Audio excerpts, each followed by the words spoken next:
Good day, Guten Tag, Bon Hiver. I'm Roger, one half of the audiovisual collective MISSYFIT, and this is a behind-the-scenes look of how Mia Gentile and I put together our cover version of CCR's Have You Ever Seen the Rain? Spoiler alert, if you want to continue to believe that this is a vintage girl group recording from 1963, tune away at this time. It will completely destroy the fantasy. From that signature opening drum beat to the images of the Brill Building in New York City, it's obvious we've taken the song, we've shanghaied it to a different time period, the era of the girl groups and the wall of sound. Girl groups, black and white. There's some famous, iconic girl groups there on the screen. Teenage symphonies for the kids, as Phil Spector famously said. There he is, the producer, neurotic extraordinaire himself, Phil Spector. And if you're chasing that Phil Spector wall of sound, here's a whistle-stop tutorial for you. I've been camped out in here pretty much since March when everything blew up and really didn't do any recording. Slowly got all my recording chain, my microphone chain back here in my basement. So everything recorded here went into a microphone, preferably a large microphone, and then into the API preamp, into some more tubes, the mighty manly Varimu, and then into the Burl, where it is converted into zeros and ones, and into the Apollo, and then finally into the MacBook. Most of this is real instruments played live with our bare hands. There are no loops per se. We kept it real most of the time. So if I wanted a shaker in the track, I'd have to pick one of these up, a shaker, and shake it for 3 minutes, start to finish. And then I shook this egg for 3 minutes, start to finish. Can you believe it? Just like back in the day. Tambourine is essential, preferably a mangy wooden one.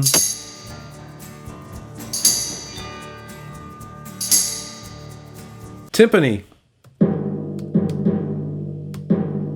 Full disclosure, they're in the box.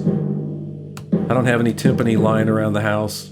Bells, you gotta have bells. This is a vintage Fisher-Price xylophone, pull-a-tune, whatever you want to call it.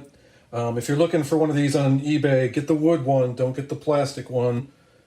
Shiny, childlike glockenspiel sound.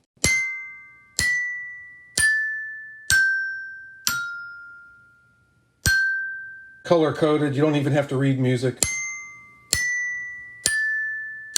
Fender P-bass style. It's got to be a P-bass. Flat wounds.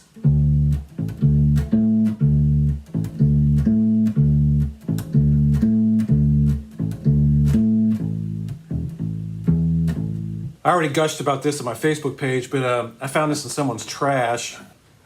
The headstock was split in two.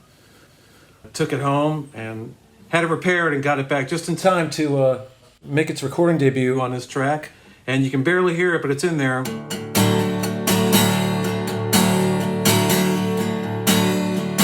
Just helping to drive it.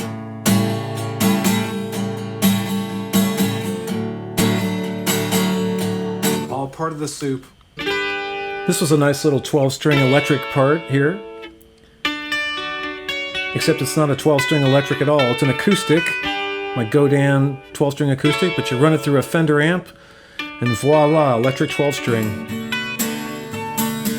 There's the Epiphone, my rescue guitar. And there's the Gibson beater, much thicker, tubbier. Together, with the 12-string, there's a 36-string guitar. No, 24-string guitar. And all the bells, the tintinnabulation, giving us that nice jangle. Starting to sound like something. Distant mic, far away to give it some ambiance. There are like 4 pianos going in this thing, some MIDI, some real.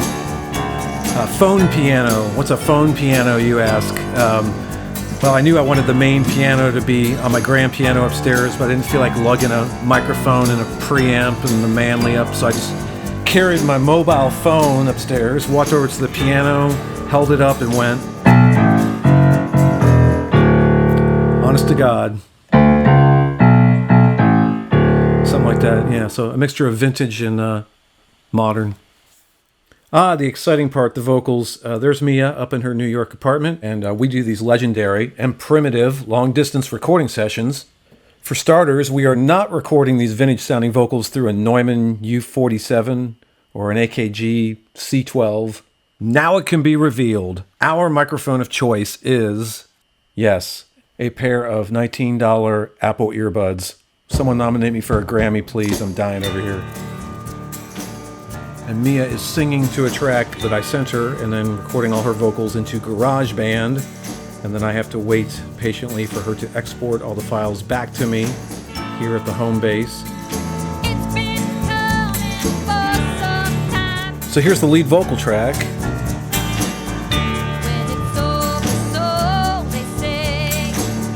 Totally dry, no effects on it or anything.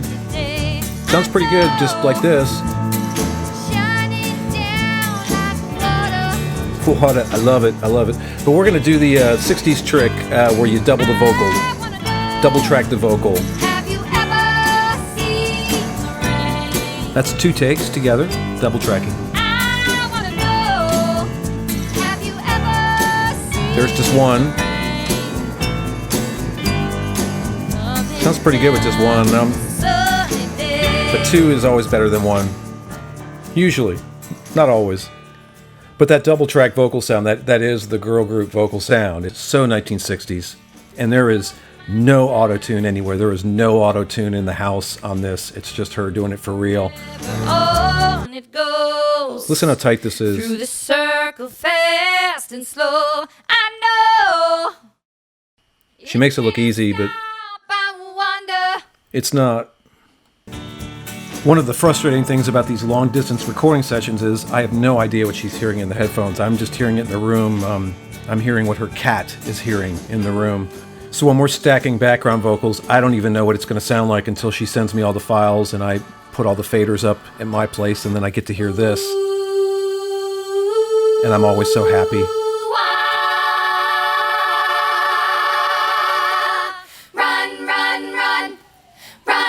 Did you hear that?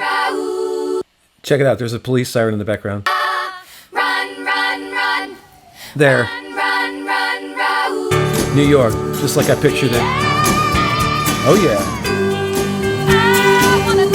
And now it's sounding like a teenage symphony, isn't it? Here's the vocals a cappella. Oh, our 2-headed lead vocalist. Oh, glorious. Glorious. I think the end, I think the coda is my favorite part of the song. I love this. They're the background singers. We gave them all names. There's the middle voice. And then there's a girl on top. Oh, well, you know what I mean. And here is the one on the bottom. Instant girl group, just add water.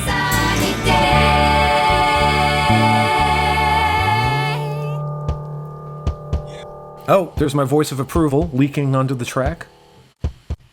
And there it is, folks. The Phil Spector Wall of Sound. So there's the story of how Mia and I put this racket together. We've got some more MISSYFIT stuff to lay on you that we're dying to drop on you. But all in good time, my pretty, all in good time. That's the Wicked Witch of the West from Wizard of Oz.